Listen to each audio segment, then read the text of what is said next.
الرحیم. فوندامنتال آف نتورک. در ویدیو دوم ما شما سر انواع شبکه بحث میکنیم که شبکه چند نوع داره، چند نوع می باشد. این را توضیح میدیم. میایم سر تایپ آف نتورک یا انواع شبکه. ما مستقیما گفته نمیتونیم که شبکه با 5 نوع است یا با 2 نوع است یا با 3 نوع است. هر چیز که ما شما انواعش میگیم از لحاظش، مثلا شبکه از کدام لحاظش با چند نوع است. مثلا از لحاظ دیزاین، از لحاظ ساحه، از لحاظ تاپولوژی، از لحاظ پروتکل، از لحاظ بیسیم یا شبکه وایرلس یا وایرد، سیمدار یا بیسیم. یعنی مستقیما ما شما گفته نمیتونیم که شبکه با چند نوع است. خب یعنی از لحاظ دیزاین فرق میکنه، از لحاظ ایریا فرق میکنه، از لحاظ تاپولوژی. میایم سری اول از لحاظ شبکه را از لحاظ دیزاین مورد مطالعه قرار میدیم که از لحاظ دیزاین با چند نوع است. از لحاظ دیزاین نتورک به 2 نوع می باشد: پیر تو پیر و کلاینت اند سرور.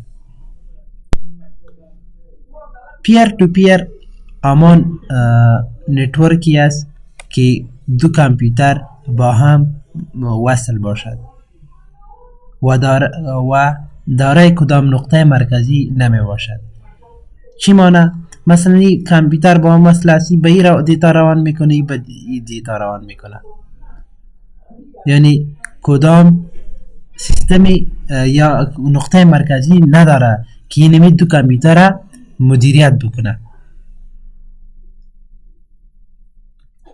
و کلاینت اند سرور همان شبکه است که چندین کامپیوتر با هم وصل باشه و از یک نقطه مرکزی مدیریت میشه، مثل که شما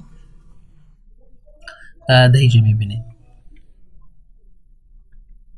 میایم پیر تو پیر نتورک زیادتر توضیح میدیم. In a peer-to-peer networked computer as equal partner or peer, each computer can take on the client function or the server. در شبکه پیر تو پیر تمام کامپیوتر با هم وصل هستند و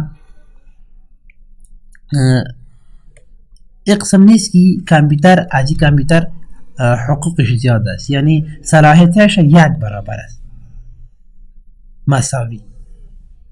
و هر کامپیوتر هم سرور می باشه و هم کلاینت، یعنی معلوم نیست هر که کدام سرور است کدامش کلاینت است.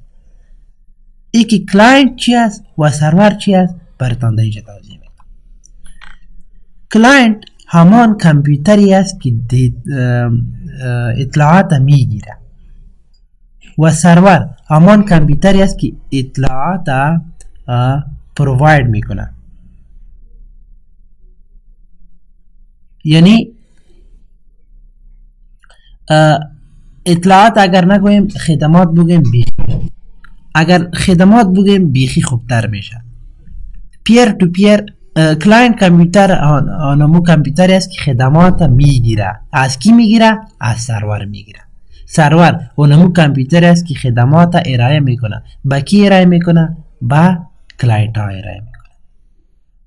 ببینید در شبکه پیر تو پیر ای هم دید خدمات ارائه میکنه، یک دیتا روان میکنه و هم روان میکنه. وقتی که روان میکنه کلاینت حساب میشه، وقتی که میگیره وقتی که روان میکنه سرور حساب میشه، وقتی که میگیره کلاینت حساب میشه. پس اگر این کامپیوتر به این دیتا روان میکنه پس این سرور شد و این شد کلاینت شد. یعنی معلوم هر کامپیوتر در پیر تو پیر هم کلاینت است هم سرور. پیر تو پیر نتورک همون نتورکی است که صلاحیت تمام کامپیوترها یکسان می باشه و هر کامپیوتر هم سرور است هم کلاینت است، هم خدمات ارائه میکنه هم خدمات میگیره. دلش که کامپیوتر دیتا روان میکنه یا نمیکنه و از یک نقطه مرکزی اینا مدیریت نمیشه، کنترل نمیشه. هر کدامش تمام کامپیوترها چندین کامپیوتر باشه، صلاحیتش یکسان می باشه. از زیر نظر مثلا کدام کامپیوتر نیست که اینا را مدیریت بکنه. میایم سری client server network. In a client server network, one or more computer act as a server. در شبکه های کلاینت سروری یک یا چندین کامپیوتر به شکل سرور عمل اجرا میکنه. چه قسم؟ تنها اونمو کامپیوتر خدمات ارائه میکنه و کلاینت ها میگیره and provide the resource to the network و خدمات به شبکه روان میکنه، ارائه میکنه.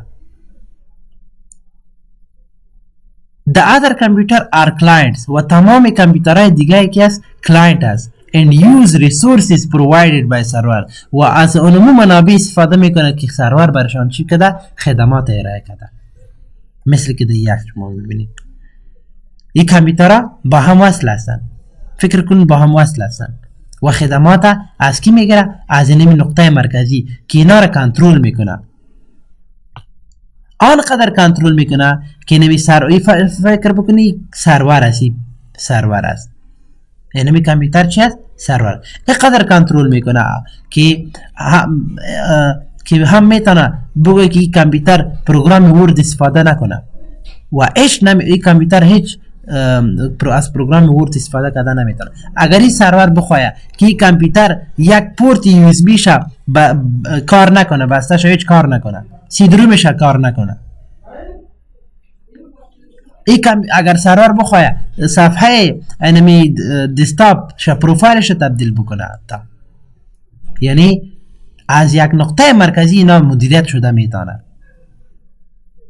و سرور خدمات ارائه میکنه، کلاینت ها چی میکنه؟ خدمات میگیره. مکمل کنترل اینمی کامپیوترهای کلاینتی زیر دستی سرور می باشه، یعنی صلاحیتی ها دیگه یکسان نمی باشه. سرور میتونه به این صلاحیت زیاد بده، میتونه به این صلاحیت کم بده. یعنی کلاینت سرور نتورک اونو شبکه است که از یک نقطه مرکزی مدیریت میشه، تمام کلاینت ها از یک نقطه مرکزی مدیریت میشه و یک یا چندین کامپیوتر به شکل سرور عمل میکنه و خدمات سرور چی میکنه؟ خدمات ارائه میکنه و دیگه کامپیوتر خدمات میگیره و اونا را کلاینت گفته میشه. خب میایم سری فرقای پیر تو پیر با کلاینت سرور. کلاینت سرور نتورک خوبتر به خاطر 10 کامپیوتر یا کمتر از 10 کامپیوتر خوب است. از 10 کامپیوتر که زیاد شد باز قدر خوب نمی باشه. و security established by the user of each computer و هر کامپیوتر مکلف است که امنیت خودش تعیین بکنه. هر کامپیوتر امنیتش خودش تعیین میکنه.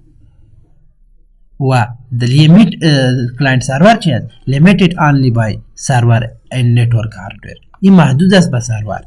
اگر سرور خوبتر باشه، سرور قوی باشه، کلاینت ها را هر چقدر اضافه کنی مشکلی نیست. و سکیوریتی امنیتش خوب است به خاطر که مکمل از یک نقطه مرکزی اینا مدیریت میشه. دیگه اگر بگویم هر کامپیوتر پدر است ولی دیگه یک پدر می باشه، ولی یک در یک خانه که یک دانه مثلا نفری که صلاحیت زیاد داشته باشه تمام افراد مدیریت میکنه، ولی هر کس خود با صلاحیت فکر کنه قصه خوب نمیشه. یعنی دیگه امنیتش خوب است و دیگه اینمی کامپیوتر شبکه پیر تو پیر با یک نتورک ادمنستریتور، یعنی کسی که شبکه را کم کم میفهمه ضرورت نداره، هر کس باید خودش کار بکنه. دیگه نتورک ادمنستریتور اونمون نفری است که شبکه را مدیریت میکنه و دیگه کلاینت سرور باید یک دانه نتورک ادمنستریتور داشته باشه، شبکه را کم کم بفهمه که اینا را مدیریت بکنه، صلاحیت سرش وضع بکنه، پالیسی سرش تعیین بکنه، پالیسی را تعیین بکنه، رولا را تعیین بکنه.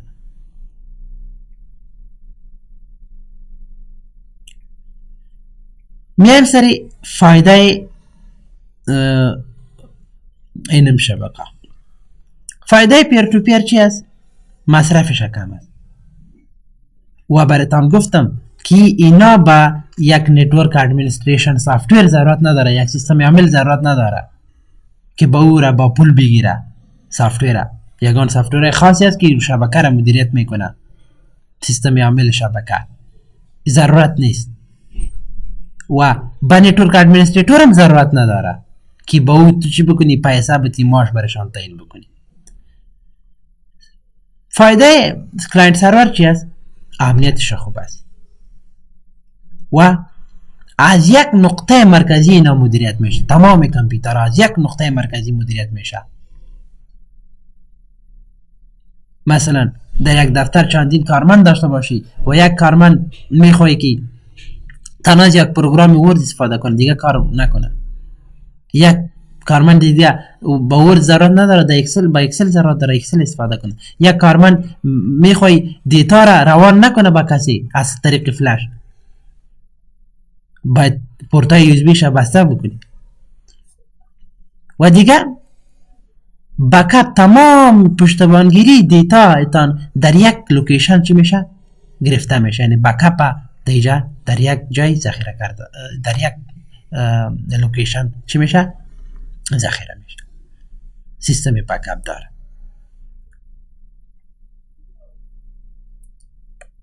دیس ادوانتیجش شما کمی فکر کنید از این ادوانتیج و یعنی از نواقص شما، از فایدهش نواقصش شما پیدا بکنید که نواقص هیچی است و نواقصی یعنی میشه فایدهش ما گفتم، شما فکر بکنید و نواقصش پیدا بکنید. خب میام سری کویز از شما یک امتحان بگیرم که شما چقدر برداشت کردین از این درس. اول سوالی است که پیر تو پیر نتورک را شرح دهید که پیر تو پیر نتورک چی است، شبکه کلاینت سروری چیست، فرق‌های این دو شبکه را لیست کنید. نواقص شبکه پیر تو پیر چیست؟ آیا شبکه کلاینت سروری دارای نواقص می باشد؟ نواقصی یکش براتان بگم. کلاینت سرور نواقصش مثلا ای از یک نقطه مرکزی مدیریت میشه. وقتی که سرور داون شوه تمام کامپیوترهای کلاینتی کار نمیکنه. وابسته به کی است؟ سرور است. فکر بکنین یک بانک براتان مثال بدم. وقتی که از بانک شما پیسه میگیرین، یگان روز براتان میگه سیستم خراب است، سرور مشکل داره. وقتی که سرور خراب باشه تمام کامپیوترها چی میشه؟